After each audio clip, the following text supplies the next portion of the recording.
Danny Rarity here. It has not been a secret that the Sabres power play has been just unbelievably bad. I'm here to give you visual examples why what they're doing right now is not working, what they're doing after game 2 to change it, and why I have hope it might be at least a little better going forward.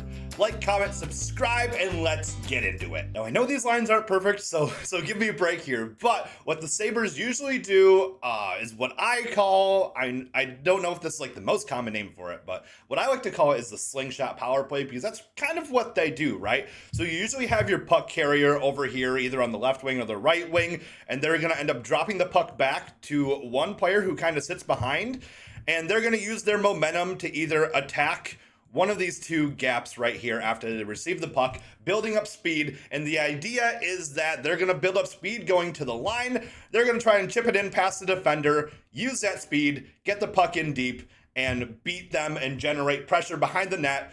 And then usually, especially with the Sabres, you're going to cycle it up the boards and try to create pressure up by the blue line. But what normally happens, and I'm going to give video examples here later about the Boston series, about what just didn't work and what's happening.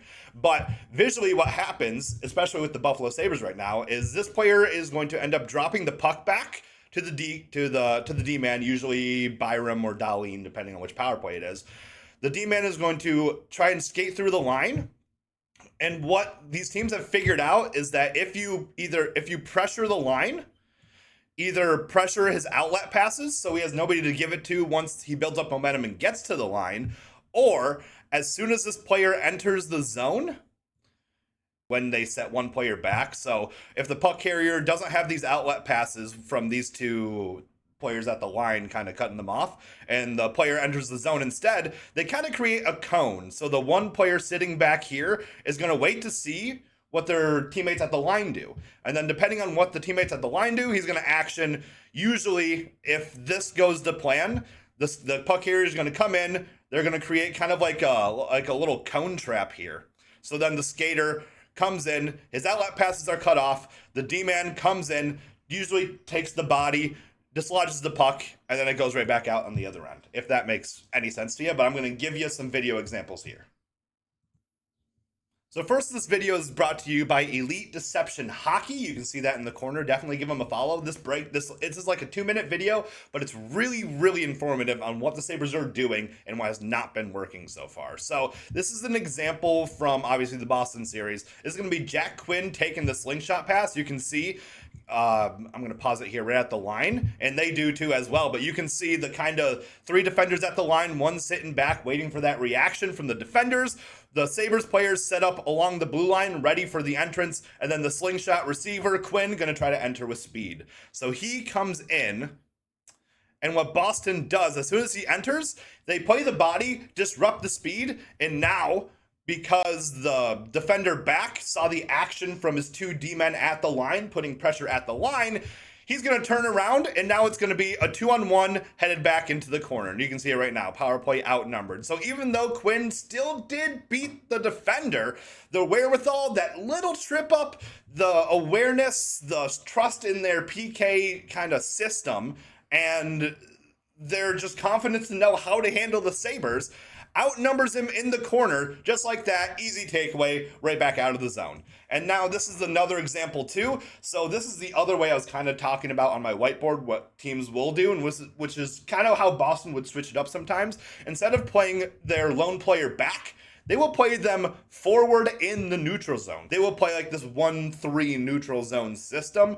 to exactly force them at the blue line. So while they have that one player pressuring, they have one player pressuring, especially Dahlin at the line, and especially at this time, nobody can enter that zone until Dahlin crosses. So Dahlin, being pressured by one, facing 3 players in front of him, doesn't really have an easy pass to the sides, and he doesn't have a way to enter the zone. So his only real option is to stop that momentum, go along the line, and because there's a man pressuring him from behind, it's just so easily just taken out.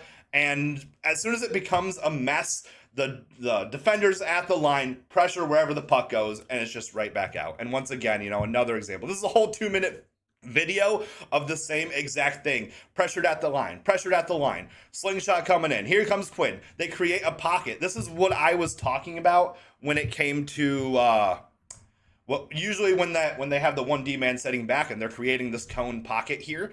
This is like where it's just hyper effective in my opinion. When you are able to create this pocket, so then you trap the entry man at the line, so you have two sticks on him, and then not only like when he gets, and then as soon as the player gets through with the puck, if he does get through, it's an immediate 2-on-1 in the corner in the defender's favor, and it's just impossible to be able to create anything from that unless you get pretty lucky or pretty crafty with your space.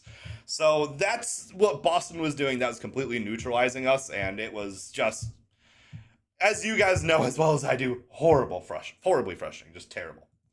This is just an example real quick from Montreal doing the same exact thing Boston did to us. So Byram's gonna carry it up. He's gonna set up the slingshot, goes back, and that's going to be McLeod on the entry, but you can see immediately as soon as he crosses that line, he is played physical by one of the penalty killers, forcing that puck to kind of get all jumbled in the corner. And then you can even see they had the one player setting back, so even he's kind of on alert here to try and rotate as the Canadian second player on that blue line, the middleman, comes over to kind of help pressure this already messy area.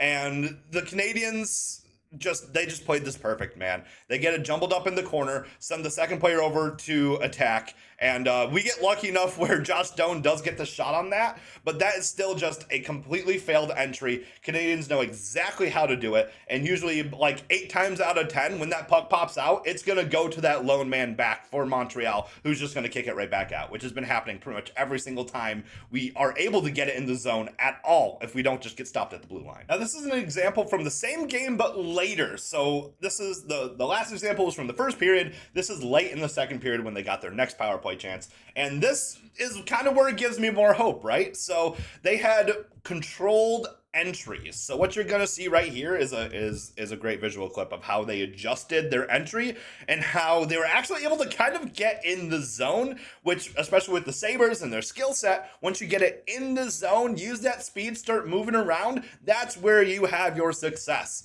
And this is what gives me hope, the adjustment. You can see Dahlin on the entry. This time, on that entry, he was level with a partner coming into the zone with him. So if he didn't like the look that he got on one end, he could pass it over with space to the other, because the way the Canadiens are playing, that one extra player is going to be dropping back. They're not playing aggressive in the zone, so there's nobody to pressure them in that neutral zone. And so this adjustment out of the Sabres on the entry maximizes their usage in that open space to get into the zone.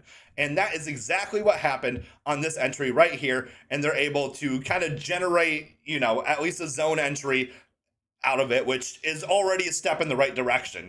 I mean, we're just watching this on loop right now, but you can see open space. I mean, they did have one player in the zone, but he's playing very passive, really expecting either a slingshot entry or just Dahlin to try to brute force it in himself. So when they pass it across, you can see this defender, he's going to have to turn, and it's more so kind of a one-on-one. But I would have preferred that he try to go towards the boards there and get it in deep, but instead he cuts towards the middle, probably just out of habit of what their power play is set up right now. But really, like, he had that middle defender beat, and if he chose to take it to the boards, he might have been able to just get it in deep just plainly, and then use your speed from there to kind of gain control and start the cycle.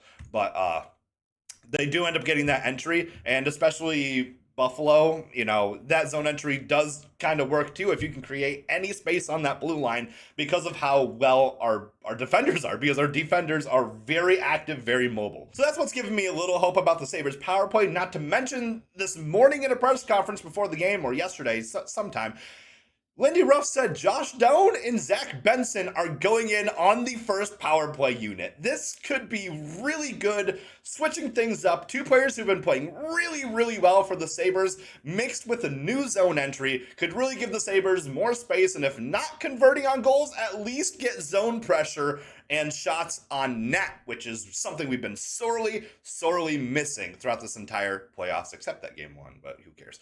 But thank you for listening to me yap. I hope this was informational for you, and go Sabres. Like, comment, subscribe. Love you. Have a good day.